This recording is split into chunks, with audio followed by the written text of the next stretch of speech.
जय श्री राम मेरे सभी प्यारे प्यारे व्यूवर्स को। कैसे हैं आप सभी लोग। तो देखिए, ये जो वीडियो है स्पेशल उन बच्चों के लिए है, उन स्टूडेंट्स के लिए है, उन सभी महिलाओं के लिए है जो कि सरकारी नौकरी पाना चाहती हैं। शादी के बाद भी वो सरकारी नौकरी की तैयारी कर रही हैं, पर किसी न किसी वजह से उनकी नौकरी नहीं लग पाती। 4, 5, 6, 7, 8, 10 साल, 9 साल, 8 साल, यहाँ तक कि ऐसा भी हुआ है, कुछ लोगों की तो मतलब लास्ट ही ईयर होता है पेपर देने का, उसके बाद उनकी पूरी ज़िंदगी ही निकल जाती है। ओके, तो आखिर सरकारी नौकरी को पाए कैसे? तो मैं गवर्नमेंट जॉब के लिए आज आपको गाइडेंस करने आई हूँ। सभी के सपने कैसे पूरे हो सकते हैं, क्या चीज़ें हमें ऐसी करनी चाहिए कि हमारी जॉब लगे, ठीक है? तो कैसे लगेगी हमारी नौकरी आखिर? जब मैं लाइव स्ट्रीम में आती हूँ, तब भी लोग मुझसे पूछते हैं कि नौकरी कैसे लगेगी मैम, प्लीज़ बताओ हमें, कुछ ऐसा कर दो कि नौकरी लग जाए। तो कहीं न कहीं कुछ चीज़ें हमें ऐसी करनी होती है कि हमारी जॉब लगने में मुसीबत ना हो हमें, ठीक है? तो उसके लिए गाइडेंस माँगते हैं। तो आज मैं बताऊँ, देखो, लगभग हर युवा की ख्वाहिश होती है कि वह एजुकेशन के बाद सरकारी नौकरी ले, ओके? लेकिन आज के इस दौर में सरकारी नौकरी पाना इतना आसान नहीं रह गया, मैं आपको क्लियर बोल रही हूँ। सरकारी नौकरी के एक पोस्ट पर सैकड़ों लोग आवेदन करते हैं, है ना? ऐसा होता है, नहीं होता? अगर एक-एक बात सच लगे तो आप मुझे बताना, ठीक है? कई युवाओं को ये भी पता नहीं होता कि उस नौकरी को पाने के लिए क्या करना है, किस तरह की तैयारी करनी है, जिससे कई बार आप हाथ में आई हुई नौकरी भी गँवा बैठते हैं। क्यों? क्योंकि आपको क्लियरिटी नहीं होती, गाइडेंस नहीं होता, है ना? तो सबसे पहले अगर आपको नौकरी चाहिए सरकारी, तो आप में आत्मविश्वास होना ज़रूरी है। किसी भी नौकरी को पाने के लिए आपके अंदर ये आत्मविश्वास होना ज़रूरी है कि आप ये परीक्षा पास कर सकते हैं। अगर आपके अंदर आत्मविश्वास ही नहीं होगा, तो वो नहीं, आप चाह के भी नहीं कर पाओगे, मैं क्लियर बोल रही हूँ। आपको अपने आपको वो परीक्षा उत्तीर्ण करते हुए कल्पना करनी होगी, इमेजिनेशन करनी होगी। आपको ये सोचना होगा कि हाँ जी, मैं इस एग्ज़ाम को पास कर चुकी हूँ या कर लूँगी। एक बार भी फ़ेल होने का विचार भी अपने आस-पास मत आने दीजिएगा, ठीक है? क्योंकि विश्वास दुनिया की सबसे बड़ी शक्ति है। एक और कहावत मैं आपको बताऊँगी, युद्ध तो जो युद्ध करते हैं हम, सिर्फ आत्मविश्वास से जीते जाते हैं। युद्ध हमेशा आत्मविश्वास से ही जीते जाते हैं। दूसरी एक चीज़ मैं ये बोलना चाहती हूँ आपको, बहाना। बहाना बनाने की आदत छोड़ दो, ठीक है? अगर आप भी उन लोगों में से हो जो ऐसा सोचते हैं कि सुबह पढ़ लूँगा, जब परीक्षा आएगी तो 3 दिन रात पढ़ूँगा, तो संभल जाइए प्लीज़, मैं आपको इस वीडियो के माध्यम से बोल रही हूँ। ये सब बहाने आपको अपना मन ही देता है।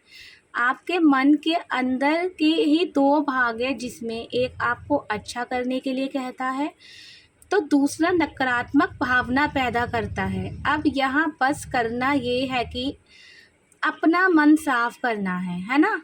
अपने मन को साफ करना है।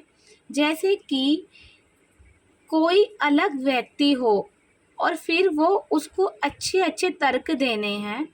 जब वो बहाने बहाने बनाए तो कुछ दिनों के बाद बहाने आने बंद हो जाएँ। सभी सफल होगा, अपने भावनात्मक मन पर काबू पा लेता है वो इंसान। हमेशा याद रखना, बहाना बनाना छोड़ दो। अब एक तीसरी चीज़ और मैं गाइडेंस में सरकारी नौकरी के लिए बोलना चाह रही हूँ। देखो, जब भी आप ये वीडियो देखोगे तो बहुत दिल से देखना, क्योंकि बहुत दिल से मैं ये वीडियो बाबा के सामने बना रही हूँ। सरकारी नौकरी वाली बहुत शादीशुदा, कुँवारी लड़के-लड़कियाँ जो जिनकी नहीं लग रही है। तो थर्ड चीज़ मैं बताऊँगी, लक्ष्य का निर्धारण। गोल पर फोकस होना चाहिए। कई लोगों को ये ही नहीं पता कि वास्तव में हमारा लक्ष्य क्या है, हमारा गोल क्या है, कौन-सी परीक्षा को हमें टारगेट कर रहे हैं, कौन से एग्ज़ाम को टारगेट करना है। जबकि किसी भी लक्ष्य पर पहुंचने से पहले ये पता होना बहुत ज़रूरी होता है कि आखिर आपका लक्ष्य है क्या, है ना? ऐसा होता है ना, लोगों को कहीं कहीं कुछ कर रहे हैं, कभी कुछ कर रहे हैं, उनको अपना टारगेट ही नहीं पता होता। कुछ लोग कई लक्ष्य तय कर बैठते हैं कि बहुत सारे गोल्स अपने माइंड में बिठा लेते हैं, आखिर में किसी तक नहीं पहुंच पाते वो।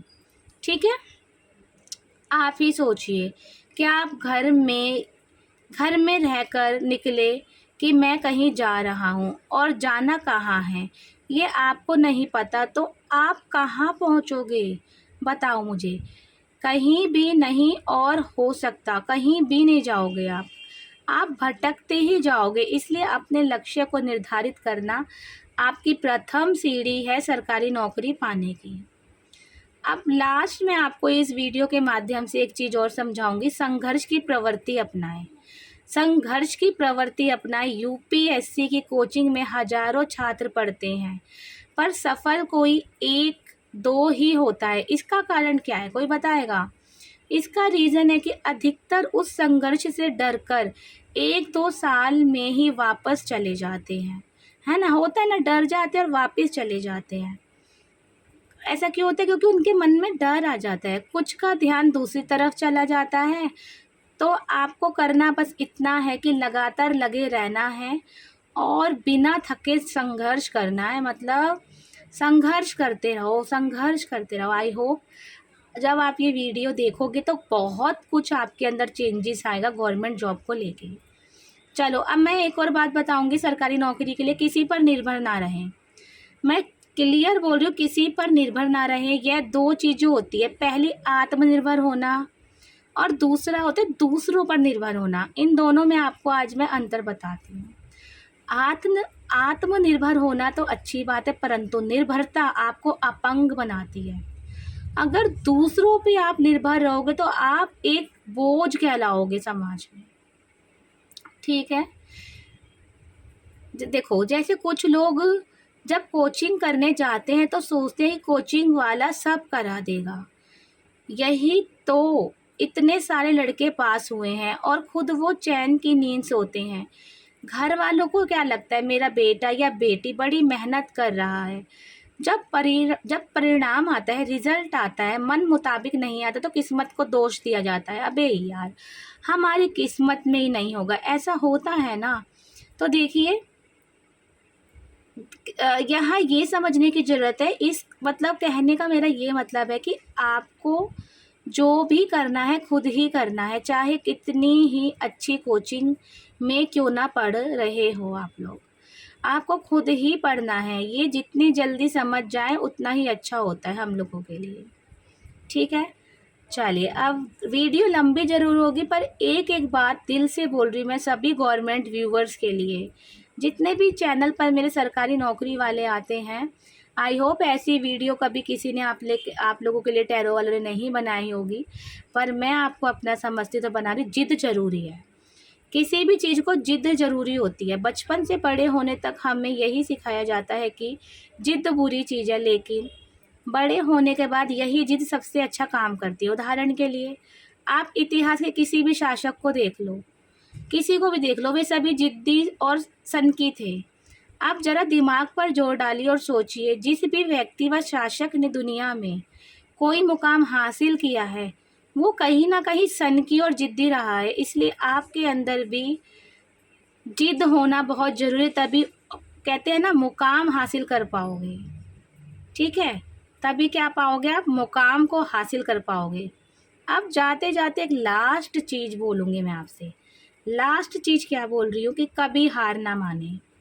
कभी भी लाइफ में हार मत मानो, जब तक लड़ सकते हो लड़ो। कई लोग यह कहते हैं कि ये काम तो मैं भी कर सकता था, मेरे साथ के लोग सफल हो गए और मैं नहीं हो पाया, मेरे सामने मजबूरी आ गई, मुझे छोड़ना पड़ गया। वास्तव में कई बार ऐसा होता है जब सफलता बस आपसे 1 इंच की ही दूरी पर होती है, या बस उसे पाने ही वाले होते हो और आप हार मान लेते हो या लौट जाते हो अपने टारगेट से। आपको पता ही नहीं होता कि सफलता आपके कितने पास है, जबकि जो वास्तविकता से सफलता पाते हैं वे लगातार लगे रहते हैं। इसलिए तब तक मत रुकिए जब तक आपको मंजिल ना मिल जाए। क्या ना मिल जाए? मंजिल ना मिल जाए। तो बस ये मेरे उसी सभी प्यारे प्यारे भाइयों और बहनों के लिए है जो आज तक सरकारी नौकरी की तैयारी कर रहे हैं और कर नहीं मतलब लग नहीं पा रही है। तो इस वीडियो के माध्यम से मैंने आपको जो भी समझाया है, अगर आपको दिल से पसंद आए और प्लीज़ वीडियो को पूरा देखना, तभी आप समझ पाओगे कि हमें कैसे आगे चलना है, कैसे करना है सरकारी नौकरी के लिए।